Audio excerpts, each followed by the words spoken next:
Hello, I'm a useful idiot. I'm going to skip my intro today as a hats off to a viewer who piped in on my last video on Poland and told me how annoying my intro was and that I should probably retire it. I was pretty hurt, pretty disappointed because I've used that intro in about 600 videos over the last 2 years, and I've got it down to under 5 seconds and virtually unintelligible. Quite the achievements.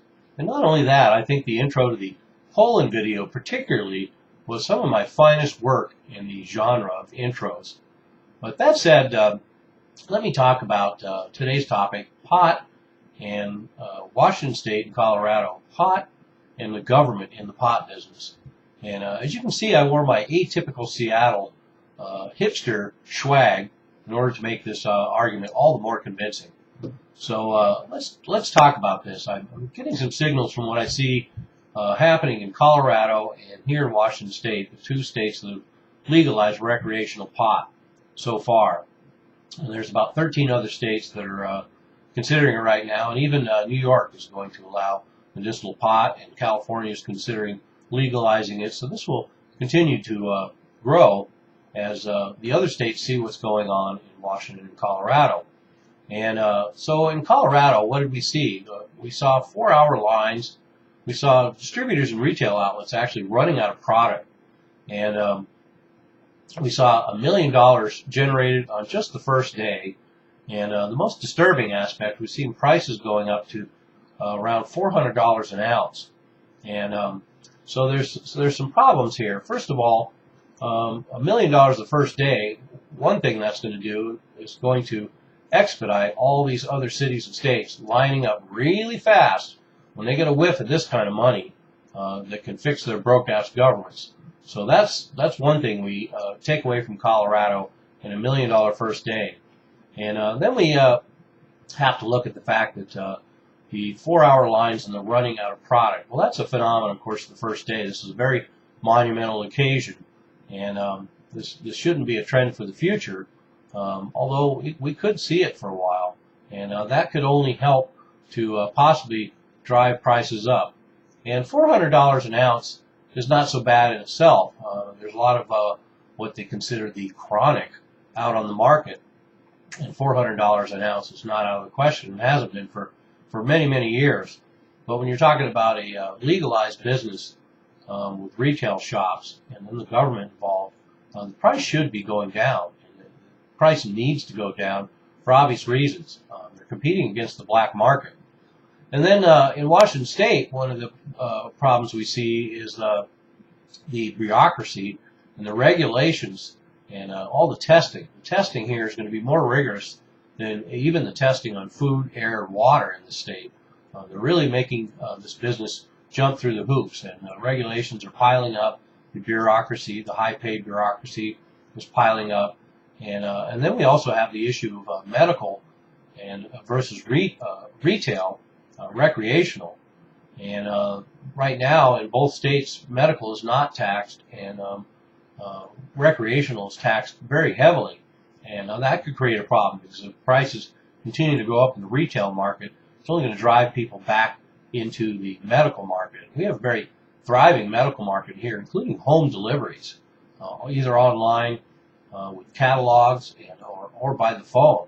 So as convenient as that is, the black market can still easily compete with that. In fact, a new phenomenon has been developing where pot dealers actually deliver now, which is something I've never seen in 30 years of my life. 30.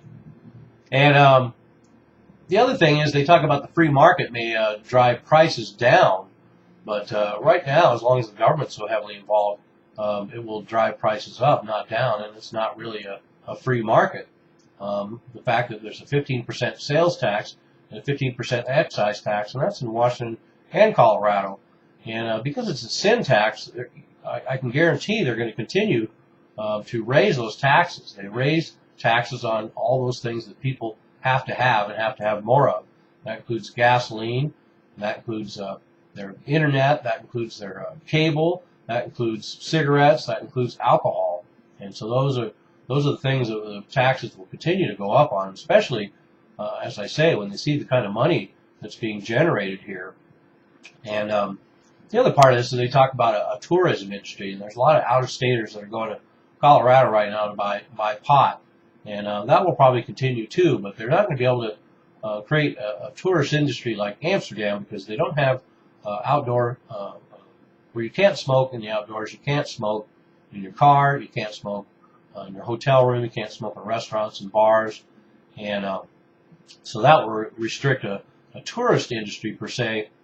Growing up, can't even smoke in your hotel rooms, and the fact too that they might want to create a boutique business. That might be part of the reason.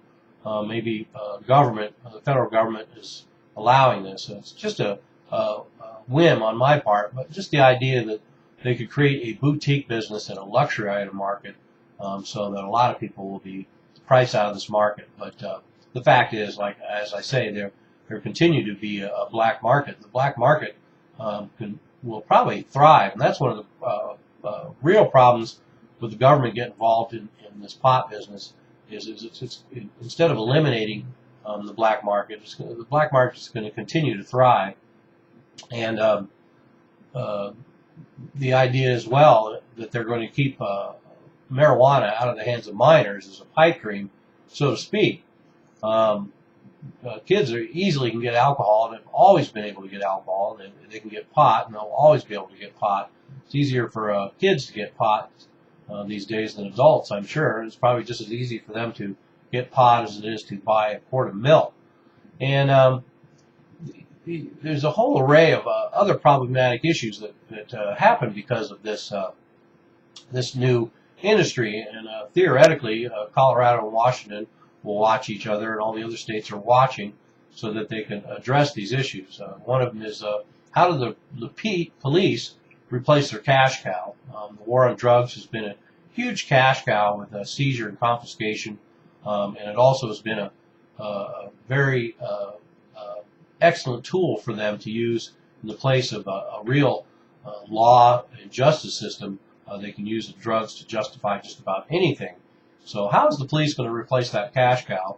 How is the prison industry going to, the private prison industry, for example, going to replace their cash cow of drug offenses? And then what happens to the 70 to 80 some odd percent of the prison population that are in prison for minor drug offenses? Is there going to be an amnesty?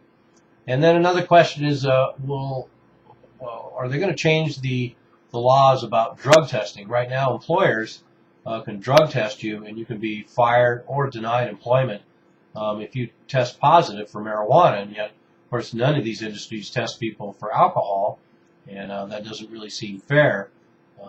But I guess they figured that alcoholics, as long as they can get their shit together, should have jobs. And so the basic premise that you're going to get rid of the criminals and the cartels and take them out of the pot business is an illusion, because we're only going to replace one set of criminals and cartels from Mexico with another set of criminals and cartels here in the United States and the government. And so that's my view on things. And so there you have it. The pot industry in Seattle and in Colorado, and the government screwing up the pot business, because that's what the government does. It takes perfectly good businesses and screws them up. And for you people that don't, here in Seattle we actually have a magazine called Dope, and it's like the Vogue of pot. And it's full of all the dealers, pictures of big buds like you can see there, ads for all the different places in town, grow lights, every kind of accessory, everything you'd want with pot. And so it's here to stay, and it's pretty wild. And so there you have it. I'm a useful idiot. Don't you be one too. And this goes for all of you, YouTubers, friends, compatriots, bootlickers, shills, debt slicers, peasants, vassals, minions.